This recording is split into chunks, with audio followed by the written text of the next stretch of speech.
hello there and welcome to What's the Word in association with Ladbrokes. Of course, this is the first of our Punchestown specials as well. We'll have one every single day this week here at the Racing Post. So joining me this afternoon, we got Shane Mann from our sponsors Ladbrokes. Got Danny Mullins back with us again. How are you, Danny? You all right? Good, yeah. And Johnny Ward as well, going to provide us with plenty of wit and wisdom, hopefully. Hopefully, yeah. Big week ahead. Yeah, absolutely. Really looking forward to it. Danny, how will you be busy? Will you be busy? A couple of rides tomorrow, but how will you be over the course of the week? Yeah, hopefully later in the week we'll be a bit busier. The two I have tomorrow, maybe outsiders, we'll hope for a bit of luck on them. But later in the week, maybe Debouche is one I'm looking forward to. He ran a reasonable race in Cheltenham and he might step up and trip it. Is there still a little bit left for him? I mean, You'd think so. My mother's been quite campaigned fairly quietly this year and just picked the bigger races and going to step up and trip and have another go at a grade one. If he doesn't win, he'll be a novice still next year. Any others that you hope apart from him, perhaps, over the course of the week? I don't really know. I suppose it'll depend on Willie after that. With the championship hotting up the way it is, I'd imagine he's going to run plenty, so there should be plenty of good rides going around. You've had just plenty of good experiences at Punchestown yourself. Some nice grade ones over the years. Yeah, definitely. My first grade one winner was Mount Ben Bulben a good few years ago in the novice chase there. Felix Younger won the champion chase one year, and yeah, I've had a few good years at it, so we'll try and get another few on the board. Hopefully plenty more. We're just going to have a quick chat about some general questions for the week. Right, and we'll start with you, Johnny. Sam Crow, what race do you think he's going to run in this week? I think he'll definitely run in the senior hurdle on the Friday, the champion hurdle. And he will go off favourite. I think he'll take all the beating. It's going to be a huge race, I think, for the title race, because that's a 275 grand race. So if he could win that and deny Mellon victory in it, and maybe something else for Willie's, that could be very, very important for Gordon. But I think it's simple, really. I don't see anything to be gained really by taking on the novices, which might include Lorena, rather than take on a 2-mile hurdler of Mellon's class in terms of what his trip is and where he should go next season. I think this will help give them a bit more information on Sam Crow. But I'd be very surprised if he didn't run in that race. Danny, do you think Sam Crow running against the seasoned 2-mile hurdlers?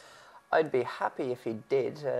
Keep him out of the way of one of my other rides later in the week. But he probably will. The way the championship looks, he will. But he's going to need to be every bit as good as people think he is. This is a big step up. A novice dropping back in trip. I know he won in Leopardstown at 2 mile. How much of a culture shock would it be from that genuine 2-mile grade 1 pace? It's going to be a big, big shock. A horse of his class, he should be able to handle it. But, Mellon has been running them in those good races all year. I'd be still leaning towards Mellon, albeit a bit biased being a Mullins. But Mellon, he's been there and done it. Sam Crow, it's going to open his eyes. And if he can go and win it, he's a proper horse. The Trainers' Championship is going to be a key theme over the whole week. Shane, how did they bet? Yeah, current prices at the moment, Tom, after the revised racing at the weekend. Willie now 11 to 10, Gordon at 4 to 6. Gordon was long odds on only a few weeks, so I think he touched around 2 to 5. So the money has come for Willie in recent weeks. Johnny, you kind of mentioned it earlier, those big grade ones, those 275 grand races, they're the key to this week, aren't they? Well, if you look at tomorrow, for example, the champion chase race, like if Willie wins that and supplies the second, which is a very, very possible outcome. And the third. And the third. Yeah, so say if the first two, like he could have 40% of that 500 grand gotten back in the shape of about 200 in Duvan, who looks really an outstanding bet, and Min, who's would be a sharp price favourite in the market without. So Gordon will have to really come up with some goods in those races, which he doesn't really have. He's no staying hurdler of any description, and he's Dr. Phoenix in that race, who could run well, but he's not going to win, I would have thought. So it's really going to be compelling, I think, and the two of them, there's a rivalry there, but it's going to mean an awful lot to them. And if Gordon said he was gutted to lose it last year, if he loses it this year, it'll be a lot worse, I think. Yeah. What's the mood like down in Close Sutton at the moment? It seems to be just loading up the guns and having a go for the week. Seems to be, I suppose, at the moment there's plenty of tension. It's trying to get all the horses there in one piece and let them have a go. Getting them out of Fairy House and Cheltenham and ready for action again. But everybody seems happy and all the good ones seem to be firing, so it's going to be a big week. Do you think they can do it? They definitely can do it, but you know, as Johnny was saying, if Gordon wins one of those big races, it'd make it very difficult for Willie. Going into the week, looking at the horses and the entries, I think Willie's got a great chance, but, you know, things need to fall his way. Right, well, let's start with the actual racing then on Tuesday, and we'll start with the grade ones, the 420, that Herald Champion Novices Hurdle. Get a Bird, one more favourite here, Shane. Yeah, odds on at the moment, Tom, 10 to 11 about Get a Bird. Mengley Can is at 4 to 1. Paloma Blue was third in that Supreme Novices Hurdle, or fourth, I should say, at Cheltenham, also at 4 to 1. 16 to 1 then Vision to Flow, 18 to 1 Sharjah, and we go 20s bar. Danny, Get a Bird, I mean, once you saw him settle in Fairyhouse, I suppose it was much more calming experience, and we saw much more likely the real Get a Bird than we did in Cheltenham. Definitely, you know, Cheltenham, it just flopped in Cheltenham, came back, showed that there was no ill effects in Fairyhouse. On heavy ground now in Fairyhouse, which, you know, he's had a run between Cheltenham and Punchestown where Mengley Can and Paloma Blue didn't, and they both ran solid races in Cheltenham. For me, Get a Bird is probably going to be the class horse and win, but the other two won't be far away. It won't be maybe as much of a cakewalk for Get a Bird as it was the race in February with Mengley Can. Yeah. Johnny, can you oppose Get a Bird here? Oh, probably the lay of the festival, I think, at those prices. He's an awful lot to prove. Like, clearly he needs to go right-handed. If this were at Leopardstown, he'd be probably a 3 to 1 shot, really. But as Danny says, he's had. Now, he didn't have that hard of a race maybe at Cheltenham, but he certainly had a heavy ground at Fairyhouse. But his form on good ground, really, you just have to say, is it there? And like Mengley Can basically obviously beat him at Cheltenham, but Mengley Can has his ground now, which he didn't have at Cheltenham, and might be a slight bit better himself going right-handed. So he's a big player. Paloma Blue probably wouldn't be quite good enough, but Get a Bird, there's no evidence yet that he's as good on this sort of ground, and he really goes well on bad ground. I'm with Sharjah here. I think the ground. I'm with Sharjah. Yeah. I think he's an unbelievable price. Yeah, I agree. Patrick Mullins rides Sharjah and Unda So on day one. Just a hell of a book of rides for an amateur rider. It just shows this with Ruby out, you know, and Danny will hopefully avail of this later in the week. There's a lot of rides to go around in Close Sutton, but Sharjah to me is a huge price. You can forget about the last day. The ground was all wrong for him behind Get a Bird when he travelled well about the turn in and just basically got bogged down. Like that was dreadful ground. If you could have a match bet with him and Get a Bird here, drawn out from those prices, he'd be huge value. I really think he's 20 to 1 and what Get a Bird's 10 yeah, to 1. 18 to 1 I think with Ladbrokes. Huge each way value, I think. And if I were himself and Mengley Can against the favourite. Yeah, and it's not like Willie Mullins hasn't had big price winners at the Punchestown Festival the last couple of years, likes of Bacardis and that, you know. One of the best angles, I think, in racing at Grade 1 level certainly is backing Willie's horses that are supposed second strings, because like they kind of get underrated just because like I wouldn't have any issue with Sharjah in terms of ground. The last day wouldn't bother me in the slightest. Similar kind of theme to Aidan O'Brien in the flat as well. Absolutely, absolutely. Especially Aidan this time of year. But Willie, like these horses are here, they're fighting for their life to win prize money, and like Get a Bird will even get a soft lead. There are a lot of imponderables there. I'd be very, very surprised if he went off odds on. I really would say that. Yeah, well, let's move on to the Killashee Handicap Hurdle. Danny, you've a ride here in Pietralunga. What chance does she have? Yeah, she's probably going to have to improve. Fell at the last in Fairyhouse the last day. She's in here off a light weight. You've often seen one of Willie's pop up at these bigger prices. It's going to be a very rough race, you know, big field handicap in Punchestown. There's no inch given. Low Sun, Katie O'Farrell won them the last day in Fairyhouse. You'd have to think if he's in the same shape, and it looks to have come out of race well, he looks to be the one. Lagos to Vegas, I was 5th in the county hurdle in Cheltenham the last day. Thought maybe back on a bit nicer ground she could run a big race here. David rides her, she's top weight. Yeah, she's probably the value of the race, but these Punchestown handicaps are very tricky. Yeah, anything jump out for you in that race, Johnny? Well, the first 7 in the betting here, 5 of them are trained by Willie. Like, so I mean, it just is a point. Your previous angle. Yeah, I'm just wondering, is this bar at 16 to 1 trained by Willie as well? Because it's kind of he had a race at Fairyhouse where he 10 of the 19 handicap runners, I think. Yeah. I like Nessun Dorma, Danny, I have to say. Now, I'm just disappointed in him at Fairyhouse. I know he almost certainly wants nice ground, and I presume it will be better, but Paul Townend rides him. I think this horse has plenty of ability. He's Canford Cliff's horse, and he was seen in action, obviously, in Kilbeggan and such places earlier last year. Probably would have needed the run in Fairyhouse. Maybe disappointing to see him fall, but he could be an each-way contender as well. It's hard to pick them in this handicap stuff. Yeah. Balayoshi in a chance? Like, it's Like another horse He's with loads of ability. 28 pounds or something between his Yeah. He'd be interesting to see how he's in the betting because he's he's a proper chaser, but He's only beaten half length by Discord, Your Honour, this season as well. And he beat Dr. Phoenix as well, who's contesting the champion chase. So it's no, I decent remember form. that day. Yeah, And that race, the last day at where Undersaw won, I mean, that was The ground was so ground was bad. horrendous. Yeah. And he fell. He was a very tired horse coming down to the last. So definitely. Yeah, it's yeah. intriguing depending on race. the Let's move price, on yeah. to the pick of the races, shall we? The this one, Duvan, Min, and Undersaw. How do they bet? yeah, First 5 horse to in. 4 at the moment. Tom about Duvan, Min 9 to 4, Undersaw 11 to 2.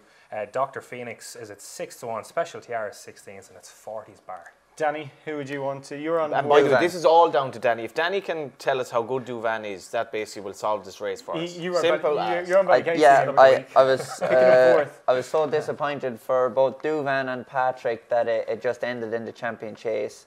Before Cheltenham, anybody who asked me, I thought Duvan was the bet of the week. At the price, he's a class horse. He looks to be back to himself. We would have all loved to see him go a bit further in the champion chase, and I think he would have won it. He looked like the horse of before. He's came out with Cheltenham, fantastic. And yeah, to me, 5 to 4 again, it's great value. He's going to win here.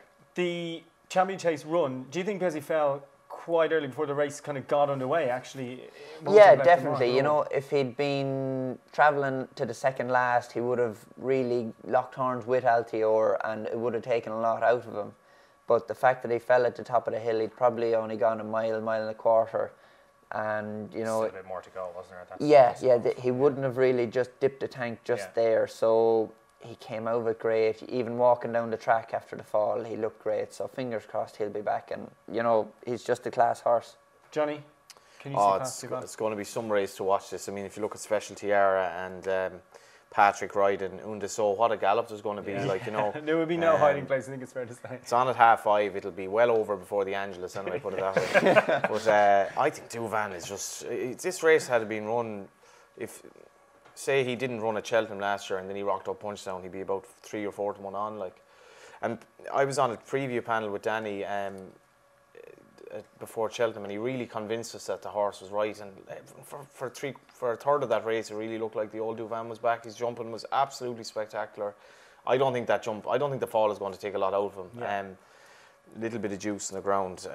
I think he'll go off odds on. Yeah, so right now he's 5 to 4. That's just not going to be the case. Yeah, and in fairness, Ladbrokes have a huge incentive this week because, as far as I know, they're the only bookmaker in shops that'll be guaranteeing those multiples, and you can get proper shortage price favourites. each day as well. The likes of Footpad and say Duvan, Penn Hill, Samcro later in the week. If you want to do that, you're getting your multiples guaranteed after 11 o'clock. Up from 12 until the first race each day. So you've got the best part of 3 hours, 40 minutes tomorrow, for example. So he'd to be get definitely involved. one for me. I can't wait for this race, I have to say. Like the first day is a bit of a mixed bag with bumpers and hunter chases and this and that, but this race is unbelievable.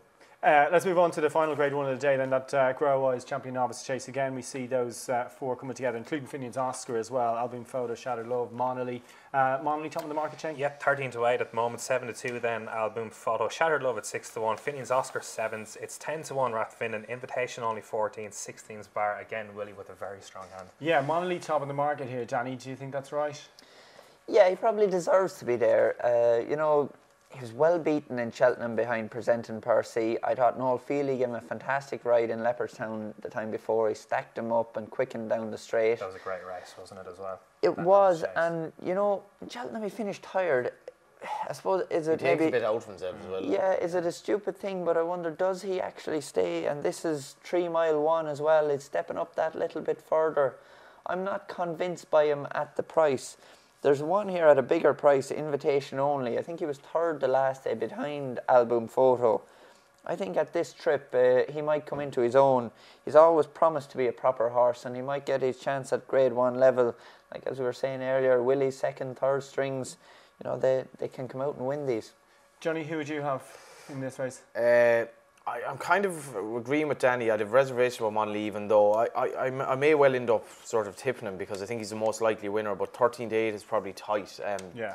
He's just a horse that's hard on himself, you know, and that's why he clearly gets 3 miles. It's just that if at this level, if you run a bit gassy, which he invariably does, he struggled to get home. But like Shattered Love was a very short price the last year. This trip is more to her liking. She stays all day. Like now, again, she's had 2 hard races coming here. Races, yeah. For a mare especially, yeah. you know, going back to Fairyhouse, a Geldon might handle it, but it'll take it over Fairyhouse.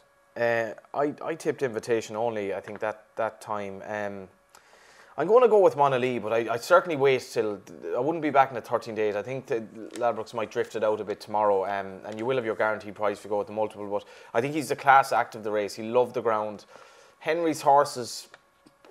Stats haven't been great the last while. They're probably not actually run that badly, but fascinating race. Tentative Monolith. Okie doke. Right, we're going to get our best bets of the day then for Tuesday, and remind you again about those best odds guaranteed at Ladbrokes as well, from 12 right up until the start of the first race at Punchestown. So go on, best bets on a multiple. Shane, we'll start with you. Mention very briefly as well, Tom, the extra place for our Republic of Ireland shops tomorrow, the 4:55 that Kilishi Handicap Hurdle. We're also going money back in the first race, all losing bets if the SB Favourite goes on to win. That's the first race tomorrow, and we'll have continued offers throughout the week as well.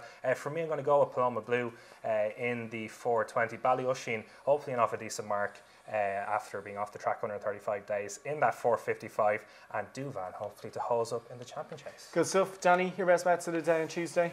Yeah, I think definitely Duvan at 5-4. He has to be the bet of the day. You know, I'd say he's going to go off odds on, but get in now at that price. It looks good, and to put him in a multiple, take a chance with Invitation Only. He's going to be a solid price, and you know it's an open race still. Monolith the one to beat, but Invitation Only could floor him.